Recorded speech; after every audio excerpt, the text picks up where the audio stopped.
So I'll respond with questions like this, right? So if anything, I'm pretty sure most human beings, if you ask them this question, would probably try And to I love do. what you said, which is just so profound. The reality of the situation is everybody is that. Luke says, did you guys already talk about arguing the authority of the Bible to a non-believer? So arguing that the Bible wasn't just people making up a religion, that it's actually the word of the Lord. How can you communicate something like that to someone who doesn't believe in the Bible at all? I would typically respond to thoughts like that just with questions, to be honest, because I think that gets me to understand more of where you are and really where your heart's at. Because again, as we mentioned, like it's deeper. Like it again, we can go through text and journey through it, and I can point you to all this other kind of stuff. A lot of times it's no matter how many outward evidences I can give you, sometimes it's not enough for people. They want something inward. It's kind of like if I gave you 10,000 options, you would have wanted 10,001. Like it doesn't really completely come together. So I'll respond with questions like this, right? So in your question directly, right? So what makes you believe it's people making up a religion? Right. What do you believe? How'd you come to that conclusion? Right. What do you believe consists of a religion, right? What gives you doubt that the authority is God? Is there any other book that you can point to? Is there any other resource that you can point to where you would say, this looks more like the authority of God than this? Can you point it to me, right? Questions like, do you doubt the authority of any other book to the same degree? So like, do you doubt the authority? Do you doubt the authority of your favorite book from your favorite author? Do you doubt that your favorite author wrote that favorite book of yours? Do you doubt that? What makes you believe that he's actually the writer of that book? Because you weren't in that room when he was writing it. You weren't there. So how do you have evidence of this? And I would listen to the evidences they pull, because more than likely, I'm going to be able to use that same evidence for the Bible being the authority of God, because because of other areas, other places, other things outside the text. Again, if so, what book, right? I also think of this too. And this might be a question I ask in the end, depending on how the conversation's going. If you were the authority of the text, what would you say? If you were the author of the Bible, that's really good. If you wrote the Bible, that's really good. What would you say? I'm just curious, and I always want to give it an impression of giving them an opportunity to answer, and honesty and transparency. I'm not here to holy roller you. I'm not here to cram you and tell you that this is true and what you're saying is false. I just want to hear it, because it's going to give me an opportunity to really see where your heart is. Because as we've read through the text, a lot of the things that is said in the word, no man, even the individuals that were writing this from pen to paper through the authority of God, couldn't come up with that on their own. Not even close. There is not a human being on earth. And here's a great example, right? Matthew 5, verse 43 through 48. You have heard it said, verse 43 says like this: you have heard that it has been said, you shall love your neighbor and hate your enemy. But I say unto you, love your enemies, bless them who curse you, do good to them who hate you, and pray for them which despitefully use you and persecute you. Does that sound like anything Matthew himself naturally would read? Now, mind you, Matthew is a tax collector.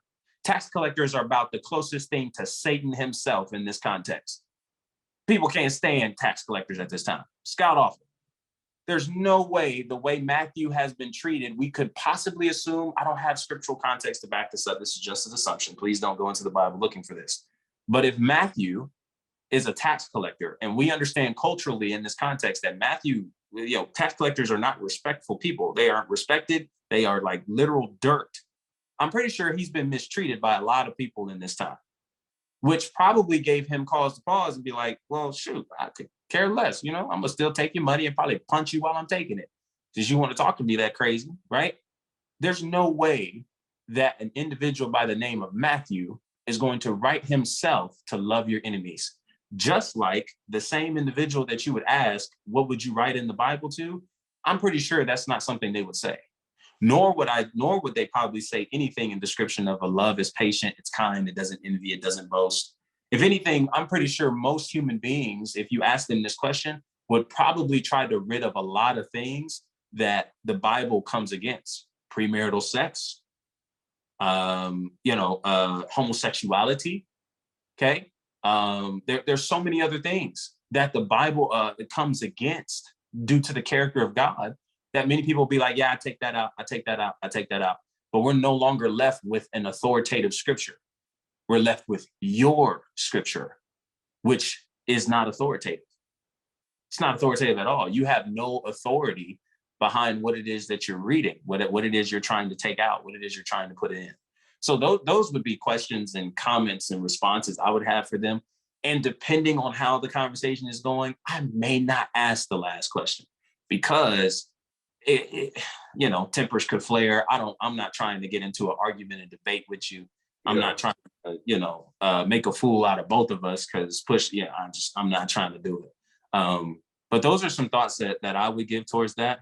And I've had conversations with people like that, but this was way before I actually started diving into the text, reading it, and learning, and just being on the journey that I am on now. So, and even then, I kind of use the Timothy text.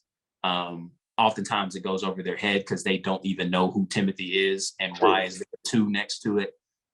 So there's just a lot of questions I would ask, mostly pertaining to those. And I think it'll ultimately give me an idea of who they think God is. Do they believe that God exists? All those kinds of things. Because it's crazy, as I continue saying this, right? There's so many books that we've read. We see the author's name at the bottom, but we've never met this person. We've never met the author. We weren't in the room when the book was written. For all we know, it could have been somebody who just forged his name on that book. For all we know, but we read it.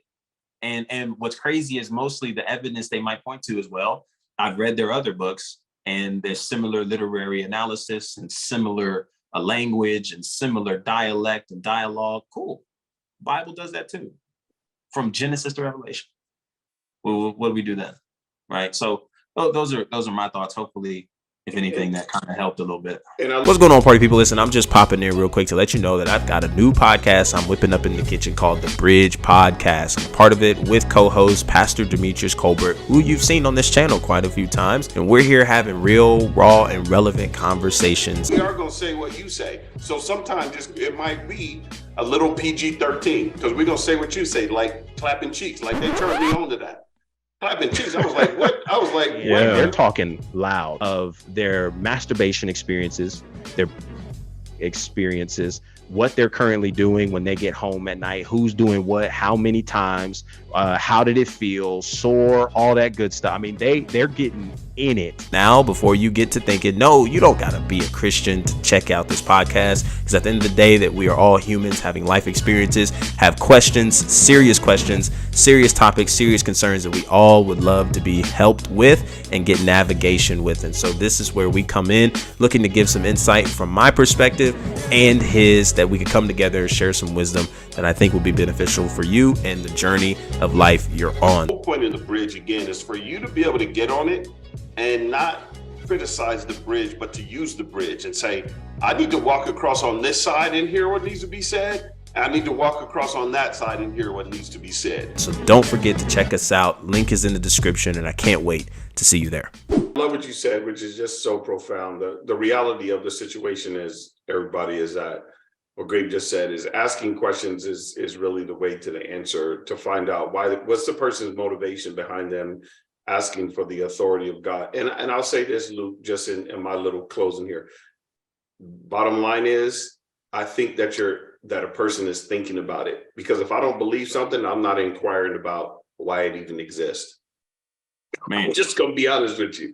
If I don't believe it, then I don't need to know anything else about it. That's just the truth. I mean, so to me, that person is really, they want to know.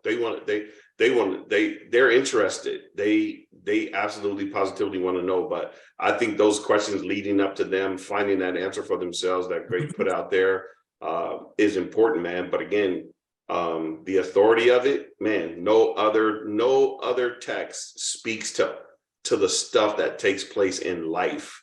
And again, I said I could have answered this for you if I was clear on the question earlier. I was trying to think about it. Origin, meaning, morality, and destiny, man. Yep. Nothing else does it except for the scripture. That's it. Where did I come from? Why am I here? How am I supposed to live my life, and what happens in the end? That's the authority, of the scripture. Yeah. So great question, though. I love it.